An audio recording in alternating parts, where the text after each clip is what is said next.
nous allons aujourd'hui parler du film Solo, réalisé par Ron Howard avec Alden Ehrenreich dans le rôle titre, Emilia Clarke, Donald Glover et Woody Harrelson.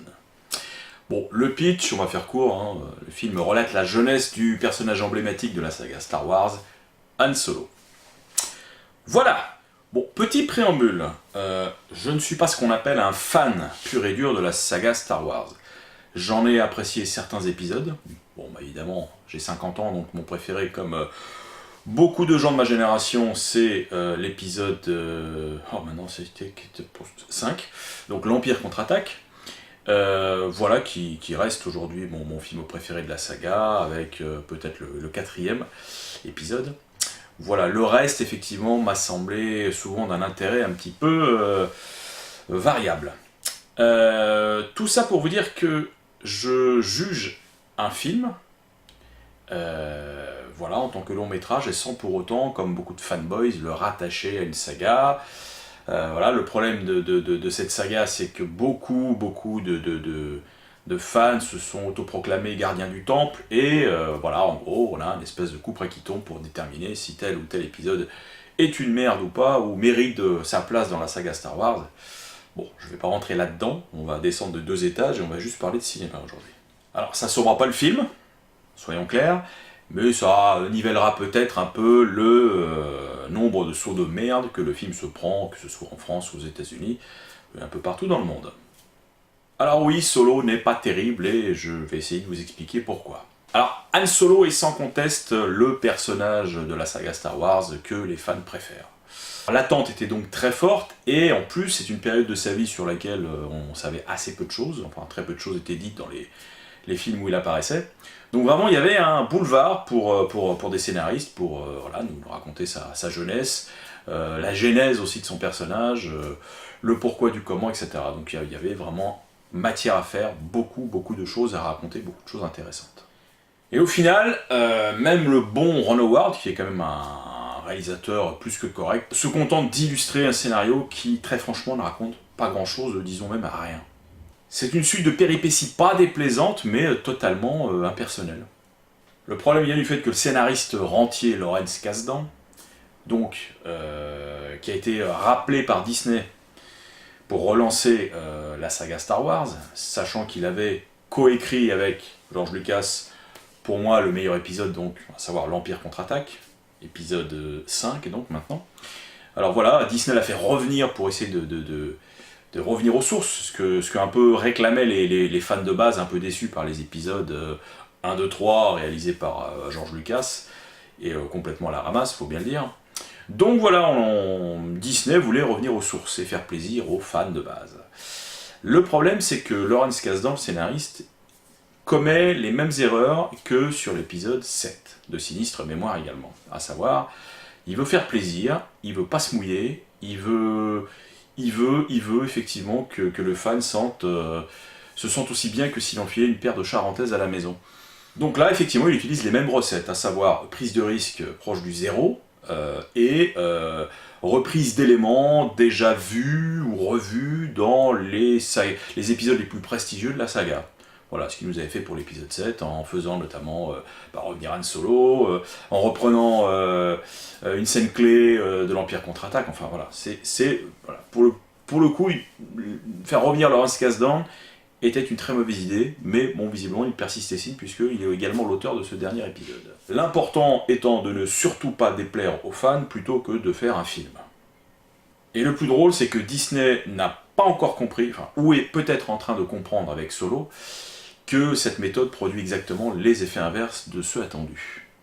Alors oui, on aura droit dans Solo à la rencontre entre le personnage principal et Chewbacca, plutôt bien torché.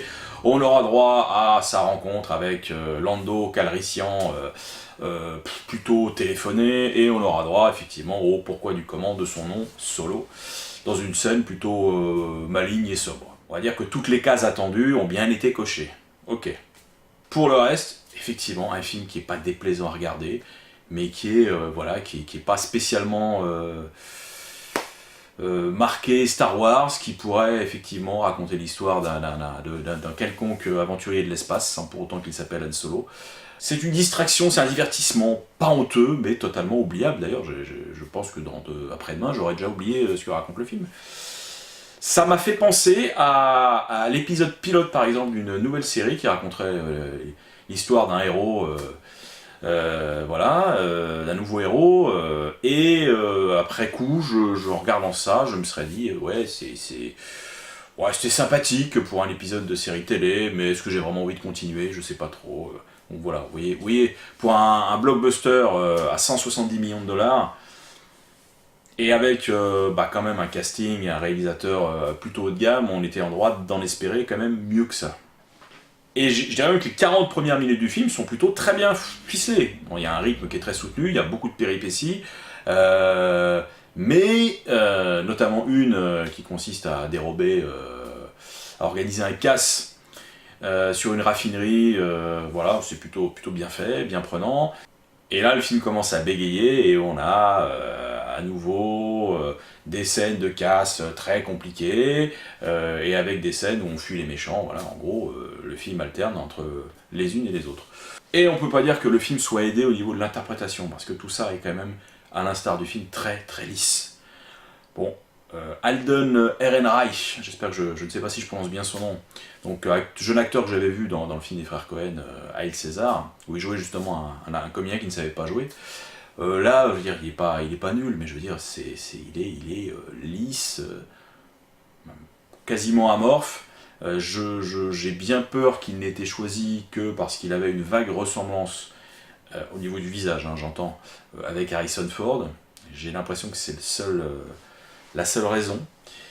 Et la problématique qui s'ensuit, c'est que tout le casting semble avoir été réuni pour matcher avec cet acteur. C'est-à-dire que voilà, je veux pas sans porter de jugement, mais je pense qu'il mesure à peu près 1m65. Ce qui est déjà un peu gênant quand on connaît la stature d'Harrison Ford, hein, 1m90 au garrot. Là, pour le coup, pour que ça ne se voit pas trop, j'ai le sentiment également qu'ils ont recruté la charmante mais très petite Emilia Clarke, 1m52 je crois, pour pas que Han Solo ait l'air d'être un nain à côté de sa dulcinée. Et même Chewbacca, j'ai le sentiment qu'il est joué par un comédien un peu plus petit que la moyenne, donc il reste évidemment plus grand que Han Solo, mais il fait moins grand que d'accoutumé, c'est le réflexe que j'ai eu. Et c'est un peu ennuyeux.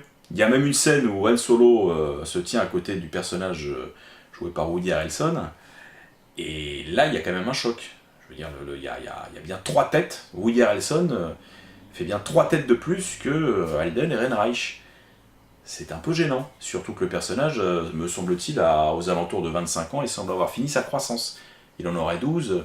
Donc voilà, ça peut vous sembler anecdotique et trivial, mais ça montre que finalement, à vouloir faire un film vraiment centré sur la forme, on en oublie le fond.